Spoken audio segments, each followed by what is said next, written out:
নমস্কার, কেমন আছেন সবাই?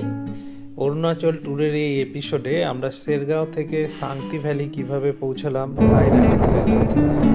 রাস্তায় এবার আমরা ব্রেকফাস্টও করেছি নিজেরাই তৈরি করে। लगभग 200 रुपया बच गए। ये देखो ये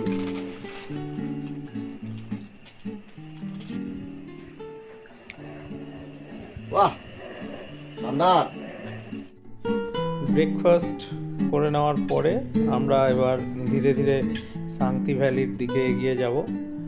ওই দূরের পাহাড়ের ওপারে রয়েছে, আর পথে ছোট ছোট গ্রাম, সুন্দর এক অপরূপ দৃশ্য। আমরা ধীরে ধীরে এগিয়ে যাচ্ছি। আমাদের প্রথমে পড়বে মান্ডালা টপ। হয়তো আজ বরফ সেখানে আমরা পেতেও পারি।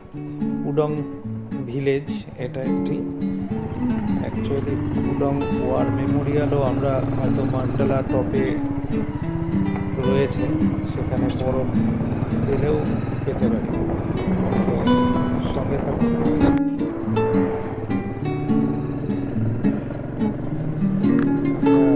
ধীরে ধীরে এগিয়ে যাচ্ছি মান্ডালা টপের দিকে।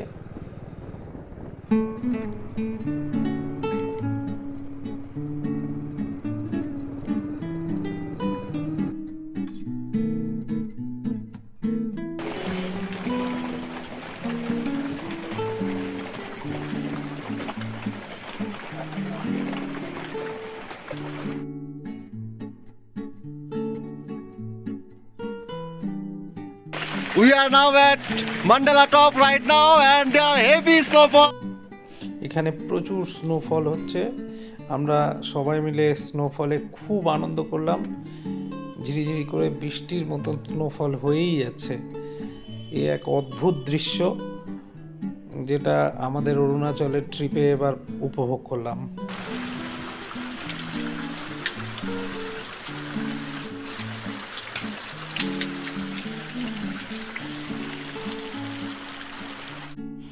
চারিদিকে শুধু সাদা আর সাদা, বরফে ভরে গিয়েছে। অদ্ভুত দৃশ্য, খুব ভালো লাগছিল আমাদের। আমরা প্রচুর প্রচুর আনন্দ করেছিলাম।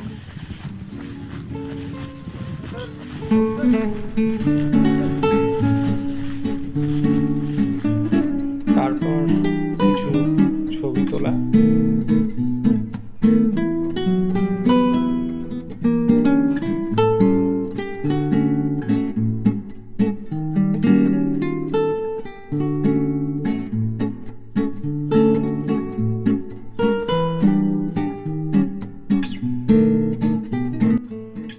আর বরফের মধ্যে প্রাণ ভরে বাইক চালানো এক অদ্ভুত অনুভূতি। চারিদিকের খালি সৌন্দর্য দেখুন, বরফ আর বরফ। আমরা এভাবে ধীরে ধীরে এবার শান্তি ভ্যালির দিকে এগিয়ে যাচ্ছি। রাস্তায় মেঘ যেন এসে আমাদের পাহারা দিচ্ছে। অদ্ভুত দৃশ্য। আমরা মোটামুটি শান্তি ভ্যালি চলে এসেছি। এটি অ্যাকচুয়ালি চারিদিকে পাহাড় দ্বারা বেষ্টিত ছোট্ট একটি গ্রাম, পাশ দিয়ে নদী। আর এখানেই আজকে আমরা রাত থাকব।